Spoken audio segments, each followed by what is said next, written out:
और आइए सीधे आपको एक बार फिर से ग्राउंड जीरो पर लेकर चलते हैं। हमारे तमाम सहयोगी इस वक्त हमारे साथ मौजूद हैं। दीपक के पास पहले चलेंगे और जानते हैं दीपक से जिस बात की जानकारी कुछ देर पहले संजय त्रिपाठी दे रहे थे कि साहब वो 47 मीटर के आसपास जो पाइप डाली गई है, क्योंकि ये खराबी कल आई तो पाइप का आगे का हिस्सा 2 मीटर के आसपास का वो तिरछा हो गया, उसी को कटिंग का काम चल रहा है। वो पूरा हो गया है क्या अभी, या अभी भी जारी है और उसी का इंतजार किया जा रहा है? उसी के बाद, क्योंकि ऑगर मशीन तो ठीक कर ली गई है, दोबारा ड्रिलिंग का काम शुरू होगा दीपक? जी बिल्कुल रोमाना, वो जो पाइप काटने का काम जो हम बता रहे हैं वो कट चुका है और जो अंदर एक टीम गई थी काटने के लिए, कहते हैं 2 लोगों को अंदर जाना होता है क्योंकि एक ऑक्सीजन सिलेंडर पकड़ के चलता है और एक उसको हाइड्रोलिक जो टाइप की मशीन होती है उसकी तरफ से काटने की कोशिश करता है। वो काम पूरा हो चुका है और अभी थोड़ी देर पहले जो वर्ल्ड टनल एक्सपर्ट है आर्नोल्ड, वो भी अंदर गए हैं। ये इस बात को तस्दीक करता है कि अब कुछ ही देर बाद जो ड्रिलिंग मशीन है जो कि सेट हो चुकी है ड्रिल करने के लिए, वो चलनी शुरू हो जाएगी। तो यहाँ पर पूरी तैयारी अब ड्रिलिंग को लेकर है और माना यह जा रहा है कि 11 बजे के आसपास का वक्त होगा जब ड्रिलिंग शुरू हो जाएगी और उसके 1-1.5 घंटे बाद अगली स्थिति के बारे में पता चल पाएगा। तो तमाम एक्सपर्ट अब अंदर जा चुके हैं जिनको ड्रिलिंग करनी है, जिनको ड्रिलिंग का निरीक्षण करना है कि आगे मशीन कैसे काम करेगी। तो तब तस्वीरें भी देख रहे हैं, देखिए लगातार अधिकारी पहुंच रहे हैं और एक्सपर्ट्स पहुंच रहे हैं। वो देखिए सामने से लोग निकलते हुए आपको नजर आएंगे। ये ताज़ा तस्वीरें हैं। एसडीआरएफ की टीम जो रोज एक चक्कर अंदर जाती है हर 1-1 घंटे में और देखती है कि अंदर की स्थिति क्या है और कब उनको अंदर उस टनल के अंदर जो टनल बनाई जा रही है लोगों को बाहर निकालने के लिए,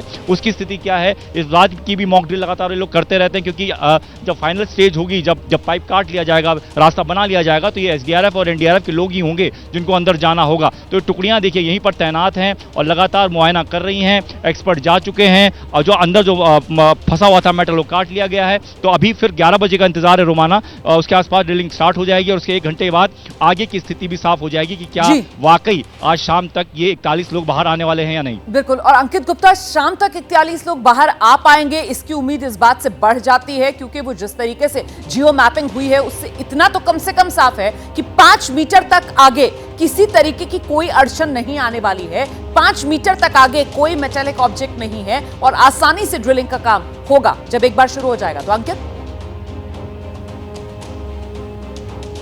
निश्चित तौर पर रोमाना, और ये एक बहुत बड़ी उम्मीद है। क्यों? क्योंकि एटलीस्ट आपको ये पता है कि 5 मीटर तक हमारे सामने दिक्कत नहीं है। और सिर्फ 5 मीटर ही नहीं, जैसे कि एक्सपर्ट यहाँ पर हमको बता रहे हैं कि ये जो जियो मैपिंग की जो टेक्नोलॉजी अपनाई जा रही है रेडार सेंसिंग की, ये जो है करीबन 10 मीटर तक आपको जो है क्लियर व्यू दे सकती है, एक आइडिया दे सकती है। तो ऐसे में इस वक्त मजदूर और टनल के बीच की दूरी ही करीबन 10 से 11 मीटर की है। तो काफी हद तक मुमकिन है कि अगर कहीं आगे कोई दिक्कत आती भी है तो उसको पहले ही ऑगर मशीन को पहले रोक करके और उस दिक्कत को दूर कर लिया जाए, जिससे कि बार बार ऑगर मशीन खराब ना हो। आपको यहाँ 2 तस्वीरें दिखाना चाहूंगा रोमाना, थोड़ा सा वक्त लूंगा। देखिए, एक तरफ जो है टनल बनाने का काम चल रहा है तो दूसरी तरफ एनडीआरएफ के जो तमाम जवान हैं उनको कुछ देर पहले इंस्ट्रक्शन दिया जा रहा था क्योंकि आज का दिन 13वां दिन काफी महत्वपूर्ण है। लिहाजा उनको बताया गया है कि आज देर शाम हमारी जरूरत पड़ेगी क्योंकि अभी तो टनल बनाने का काम चल रहा है, लेकिन टनल बनाने का काम जैसे ही पूरा होगा सबसे बड़ी भूमिका इन्हीं एनडीआरएफ के जवानों की होगी क्योंकि ये अपने पैरामेडिकल स्टाफ के साथ में अंदर जाएंगे और रेस्क्यू ऑपरेशन को पूरा करने में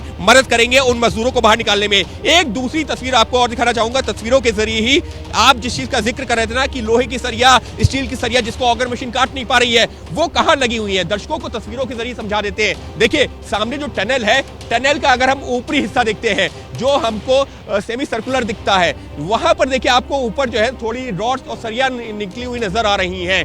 पूरे टनल के अंदर कुछ इसी तरीके से अंदर सरिया और रॉड का इस्तेमाल किया गया है, स्टील की रॉड्स का इस्तेमाल किया गया है और यही जब टूट के नीचे गिरी हुई है, जब ऑगर मशीन उनको काटने के लिए आगे बढ़ती है तो वो फंस जाती है और काम करना बंद कर देती है।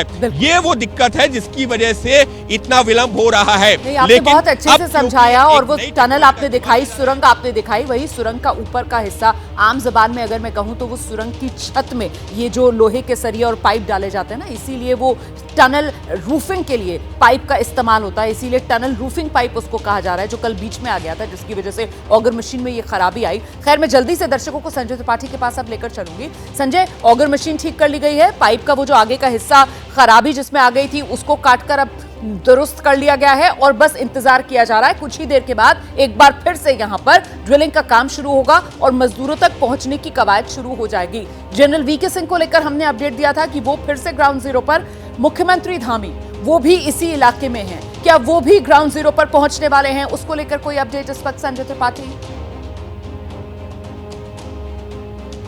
रोमाना, मुख्यमंत्री के बारे में बताऊंगा, लेकिन उससे पहले दो अच्छी खबरें आपको देता हूं। पहला तो जो गैस कटिंग भीतर हो रही थी, 2 मीटर का पाइप जो मैंने आपको बताया काटा गया, उसका जो धुआं निकला है उसकी गंध टनल के उस ओर जो फंसे हुए मजदूर हैं उन तक पहुंची है, और उन्होंने 6 mm के पाइप से जो कम्युनिकेशन हो रहा है उसमें इस बात की पुष्टि की है। ऐसे में ये मान के चलिए कि अब उन तक पहुंचने में बहुत वक्त नहीं लगना है। दूसरी बात ये है कि जो मलबा भीतर टनल के आया है वो प्रिज्म के शेप में आया, प्रिज्म के शेप में, तो उसका शुरुआती हिस्सा और बाद का हिस्सा जो है वो भुरभुरा है, वो सॉफ्ट है।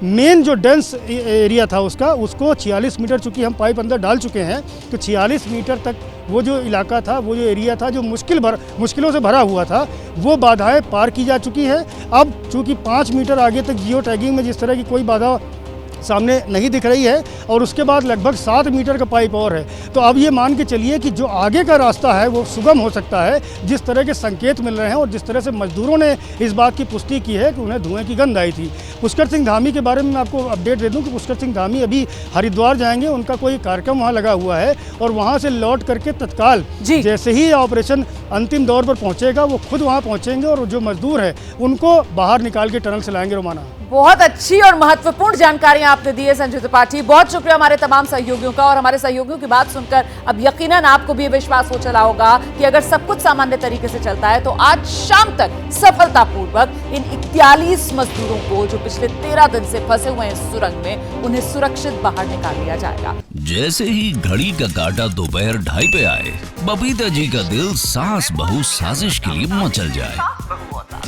और ये है इनकी बहू, पूरे दिन ऑफिस की टेंशन हो जाए गॉन जब ये करें अपना फेवरेट शो फ्री टाइम पे ऑन।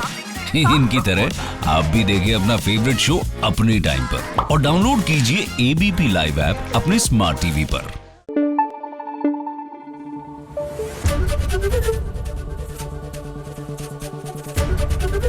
एबीपी न्यूज आपको रखे आगे।